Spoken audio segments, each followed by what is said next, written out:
Welcome to Think Big with Dan and Qasim. Join hosts Dan Melnick and Qasim Masood as they explore big ideas, limitless possibilities, and engage with visionaries, entrepreneurs, and thought leaders who dare to dream big, get inspired, motivated, and find practical tips for personal growth. Think big, dream bigger, and ignite your potential. All right, welcome to Think Big with Dan and Qasim, and our guest today is Andrew. So, Andrew, if you want to go ahead and introduce yourself, tell us where you live and what you do for a living. Hey guys, my name is Andrew. I would say that I'm a serial entrepreneur. For the last few years, I'm living in Vietnam, but I'm originally from a country named Belarus. This is somewhere in the center of Europe, between Ukraine and Russia. So for obvious reasons, I'm living outside of Belarus for the last few years. So I started my kind of like entrepreneur journey almost 12 years ago when I founded this company called Upsilon. This company started as a custom software development company, and we're still doing some kind of like consulting nowadays. So we worked with a bunch of clients, and in 2017 we started working on our own ideas. Nowadays we have kind of like two branches. So most of the company we still doing consulting for startups at early stages, and like a small group of people inside the company, we work on our own projects. Now we have 3 SaaS applications up and running. All of them are kind of like generating profits. They have clients paying us. But those projects, they are kind of like micro SaaS businesses, not like venture scale businesses. So nowadays I'm kind of like working on these products and helping other founders building their amazing products. Awesome. And where in Belarus are you from? Just curious, because my family is from Minsk. So It's I'm from there as well. Do you speak from Minsk. Russian, right? Yeah, like my parents are from Minsk. I was born in America, like my parents are from Minsk. So Yeah, nice. awesome. So I guess in terms of right now, right, like who is your ideal customer profile? What type of clients do you work with? If we're talking about like our startups branch, basically each startup has its own like ICP. But in terms of our like consulting business, mostly we work with either entrepreneurs at the stage when they want to start doing something, or with startups at early stages when they have, for example, like an existing product, but they want to either fix something or implement like new features, and the existing team either does not have enough experience or knowledge implementing things, or they simply do not have enough resources to do everything in-house. And basically they reach out to companies like Upsilon, for example. So in terms of working with startups, that can be challenging because many startups don't have much funding. So how do you make sure that somebody that you're working with can actually afford your services? So it becomes obvious when we start talking about our prices. So we are not as expensive as US-based companies, but on the other hand, we are not as cheap as companies from the region where I'm currently living in. So we kind of like need to find customers who understand the value of hiring people like who can speak English, who have a decade of experience building startups, but who is also open to hire people abroad, like non-US based, because we don't have developers in the US. And in terms of pricing, we kind of like usually we start our partnership with a client with a fixed scope, fixed price project. So basically we just tell the number, and if client can afford this, we kind of like start the project. If things go well, usually after this first project, we start working on the second project, where usually we switch to more flexible payment models and like planning models, for example, like time and material or retainer model, where a client can kind of like change the scope easily without any hassle with signing documents and so on. Makes sense. So what would you say is the biggest challenge that you face in your business today?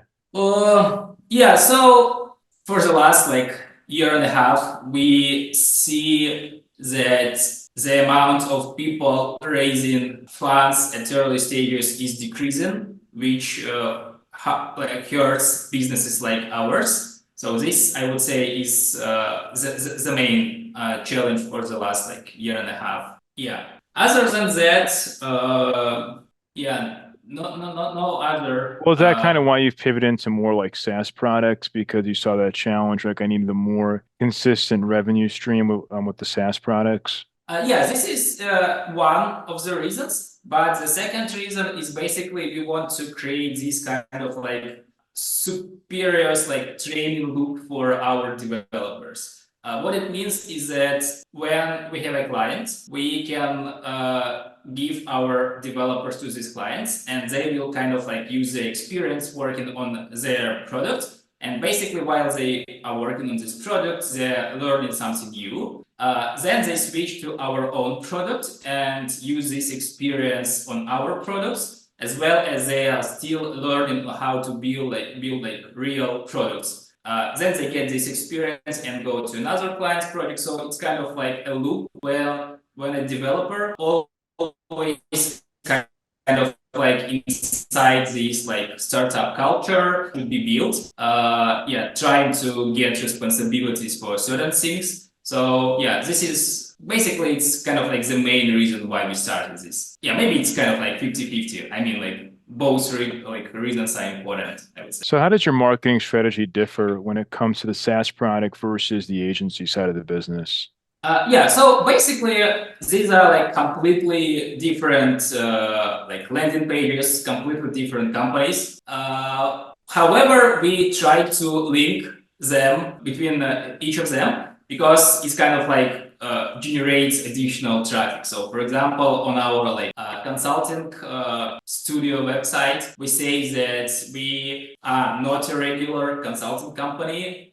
We are a product studio. We have our own products. We know how to build startups, and please check like 1, 2, 3 all our products. On landing pages of our products, we put usually somewhere in the footer a note that this product like was built and is developed by a company called Upsilon. If you want to have something similar, please feel to reach out. So it's kind of like win-win, like link exchange between startups and consulting business. In terms of marketing for our consulting business, we do a lot with SEO. We try to write articles which probably give some value to our customers. We experiment with newsletters. Again, once a visitor visited website, downloaded a piece of content, usually we try to kind of like follow up with other potentially interesting material. This is what we do with consulting business. In terms of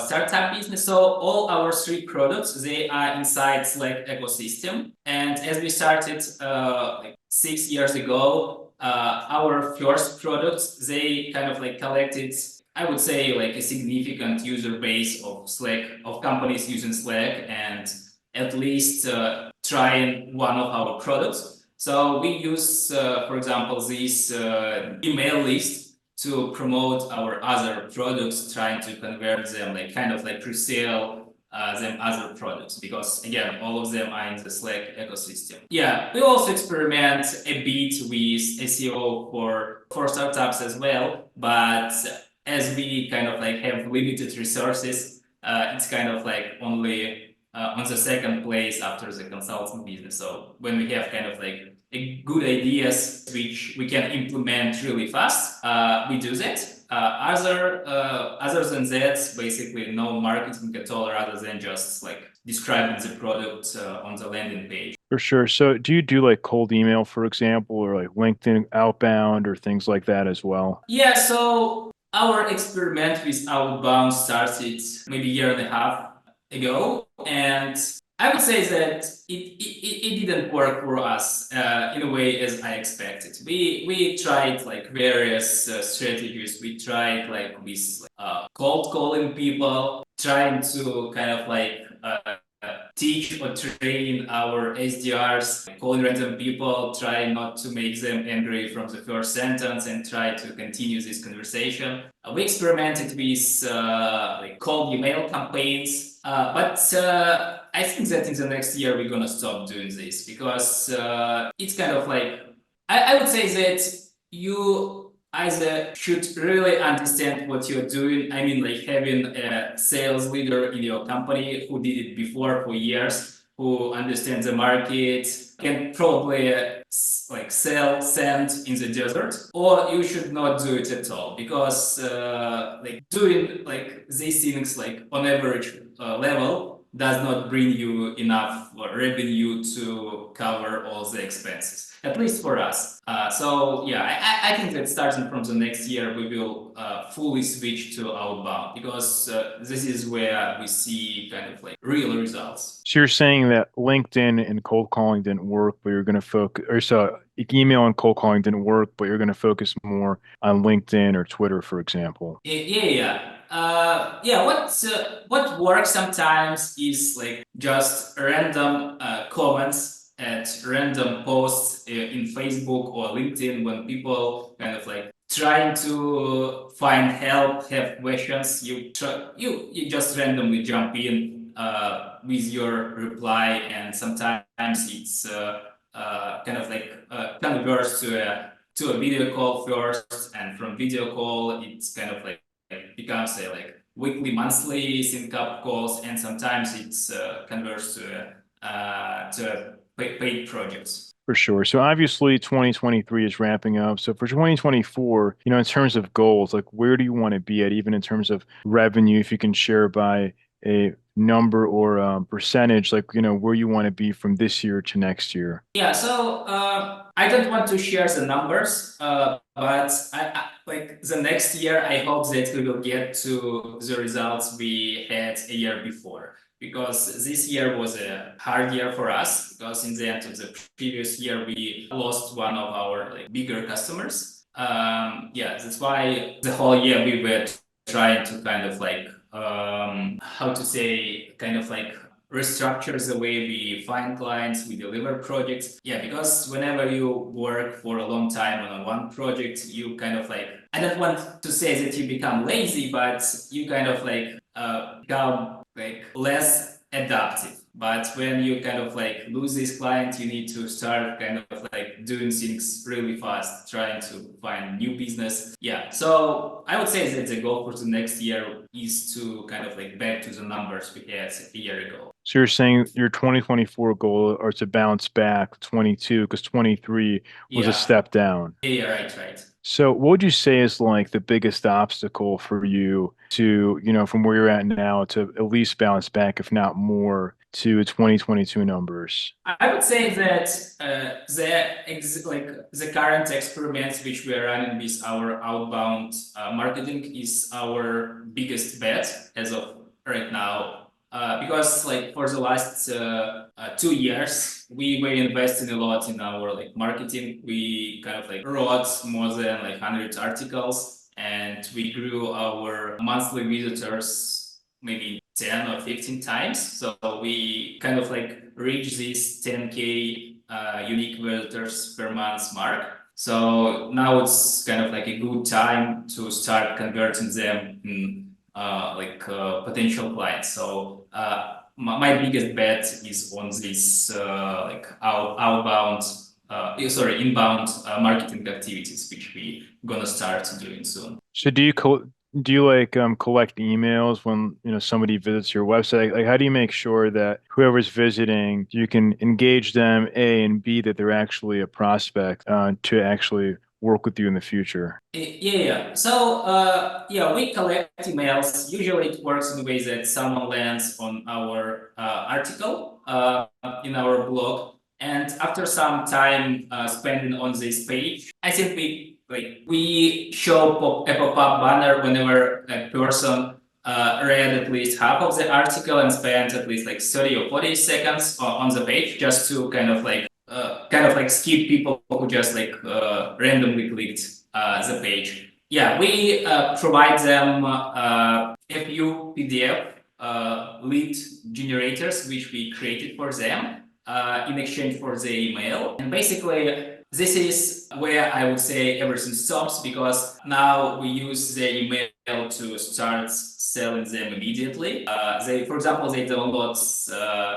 a PDF with a name, let's say how to build an MVP, and in a day we reach out them with a message, yeah, do you want to build an MVP? Please book a call with us, which is sounds as a kind of like shortcut to a new business, but actually this is not what works. So we want to switch to a longer sequences where we will send like additional materials, use cases, feedback from our customers, existing customers. So kind of like we will try to provide even more value before even starting talking about like our main services. So For yeah, sure. this is what we are planning to do. So, what would you say is like the one biggest piece of advice that you wish you knew before you started this company? Yeah, so nowadays the competition is super huge, and it's very important to have a distribution channel.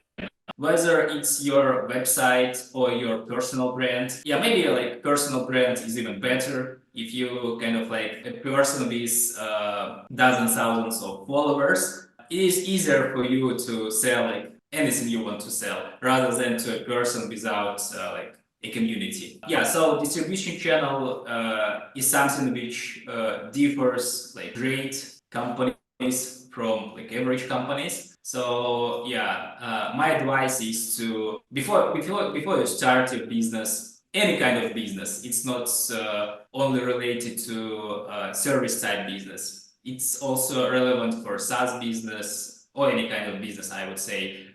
Think first about the distribution channel, because like for most of the things, like building is not the biggest difficulty. The biggest difficulty is to try to sell what you are trying to sell, and for this you need to have distribution channels. For sure. So, if we're going to have this conversation again in 1 year from now, where do you see things going for your business? Yeah, so I hope that our startup's gonna grow. Yeah, we see some kind of like movement happening with startups, as well as, yeah, I hope that in terms of these marketing experiments, which we're gonna start doing early next year, that at least one of them will work and we will find a perfect message. We will change our like website title to a perfect message for our ICPs, and all this will start generating more revenue. Awesome. So, if somebody watching this wanted to reach out to you. Do